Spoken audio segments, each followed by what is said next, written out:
చెదిరిపోతున్న dollar dreams, career పై కలలతో వెళ్లి కానరాని లోకాలకు విద్యార్థులు.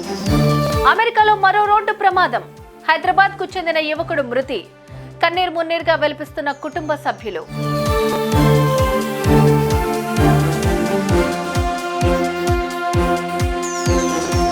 అమెరికాలో ఉన్నత చదువులు, కెరీర్, డాలర్ డ్రీమ్స్ కోసం ప్రతి ఏటా లక్షలాది మంది అక్కడికి వెళ్తున్నారు. కన్న కలలు సాకారం అయ్యేలోపే చాలా మంది కానరాని లోకాలకు వెళ్లిపోతున్నారు. గత కొన్ని సంవత్సరాలుగా ఈ సంఖ్య మరింత భారీగా పెరిగిపోతోంది. రోడ్ యాక్సిడెంట్లు, ప్రమాదవశాత్తు నీటిలో పడి ప్రాణాలు కోల్పోవటం వంటి ఘటనలు తరచూ జరుగుతూనే ఉన్నాయి. అలాంటి మరో దుర్ఘటన అమెరికాలోని ఒహాయోలో జరిగిన ఘటన ఆలస్యంగా వెలుగులోకి వచ్చింది.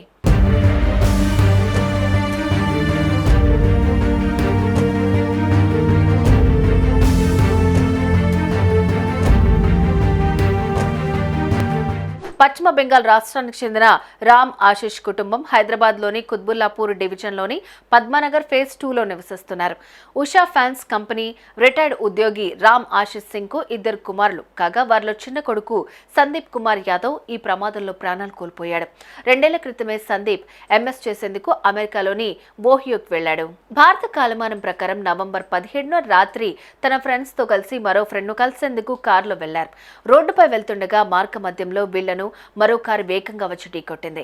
మౌంట్ గిలిడ్ వద్ద మరో కారు వేగంగా ఎదురొచ్చి ఢీకొట్టడంతో సందీప్ అక్కడికక్కడే ప్రాణాలు కోల్పోయాడు. అతని స్నేహితుడు గాయాలతో బయటపడ్డాడు. సందీప్ గురించి సమాచారం తెలుసుకున్న కుటుంబ సభ్యులు కన్నీరు మున్నీరవుతున్నారు. తమ కొడుకు మృతదేహాన్ని హైదరాబాద్ కు తీసుకొచ్చేందుకు ప్రభుత్వం సాయం చేయాల్సిందిగా రామ్ ఆశిష్ సింగ్ వేడుకుంటున్నారు.